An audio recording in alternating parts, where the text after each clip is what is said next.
एक किसान था जिसका नाम था शिवराम।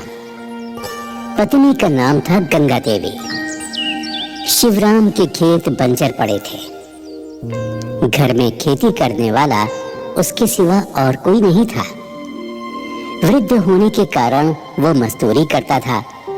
उसके पास एक रेहड़ी थी, यानी हाथ का ठेला। वो उसमें लोगों का छोटा मोटा सामान ढोता था। उससे जो भी पैसे कमाता उसी से गुजारा करता। उसकी पत्नी गंगा देवी धार्मिक प्रवृत्ति की औरत थी। जब वो रोटी बनाती तो 2 रोटी शिव पार्वती के नाम से निकालती, 2 रोटी लक्ष्मी जी और विष्णु जी के नाम की निकालती और 1 रोटी ब्रह्मा जी के नाम की निकालकर गौ माता को खिलाती थी। तभी वो खुद खाती और अपने पति शिवराम को भी देती थी। एक बार शिवराम ने देखा कि उसकी पत्नी देवताओं के नाम की रोटियां निकालकर गाय को खिलाती है। तब वो अपनी पत्नी से बोला, अरे भाग्यवान, मैं बड़ी मुश्किलों से मजदूरी करके घर का इंतजाम करता हूँ और तू आधे आटे की रोटियां तो देवी देवताओं के नाम से निकाल देती है, उनको भोग लगाती है। आधे आटे की रोटियों से हम दोनों पेट भरते हैं, ऊपर से तेरा ये दान मुझे बहुत तकलीफ देता है। अरे मैं ठहरा मजदूर, इतनी कमाई कहाँ से लाऊं? ये सब तेरा व्यवहार कब तक सहन करूं? अरे तू क्यों देवताओं के लिए रोटियां देती है?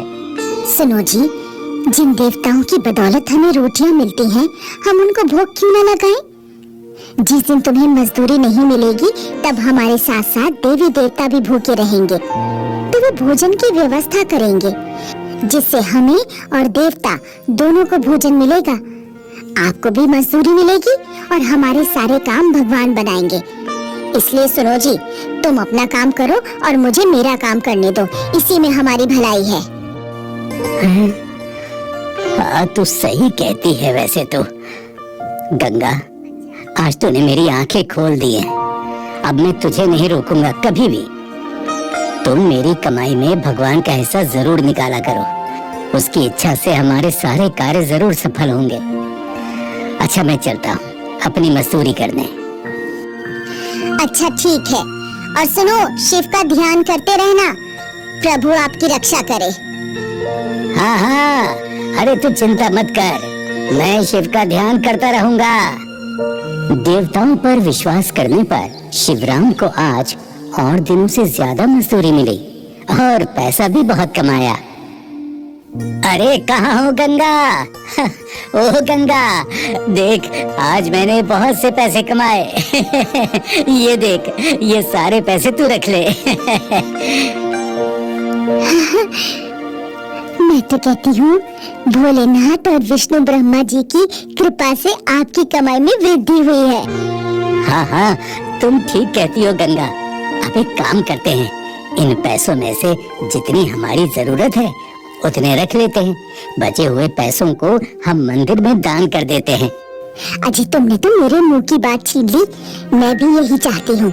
हम आधा पैसा मंदिर के पुजारी को दे देते हैं दान में। हाँ हाँ, तुम ठीक कहती हो, ऐसा ही करते हैं। गंगा और शिवराम उन पैसों को मंदिर में दान कर देते हैं। दोनों पति पत्नी बहुत खुश रहते हैं। इसी तरह शिवराम मजदूरी करने जाता रहा। एक दिन शिवराम अचानक बीमार हो गया। डॉक्टर ने उसे 10 दिनों तक आराम करने की सलाह दी। शिवराम, तुम्हें बुखार के साथ साथ बहुत थकावट भी है। तुम्हें 10 दिन तक आराम करना होगा। क्या 10 दिन तक आराम करना पड़ेगा? डॉक्टर साहब, अब कैसे रोटी खाएंगे? भगवानों को कैसे भोग लगाएंगे? अब हमारा घर का गुजारा कैसे चलेगा? हे भोलेनाथ, रक्षा करो। इधर अपने भक्त शिव और गंगा देवी के दुख को देखकर शिव, विष्णु और ब्रह्मा जी आपस में विचार करते हैं और कहते हैं, सुनो विष्णु, हरि और ब्रह्मदेव जी, हमारा भक्त शिवराम और गंगा बहुत संकट में है। हमें उनकी रक्षा करनी चाहिए।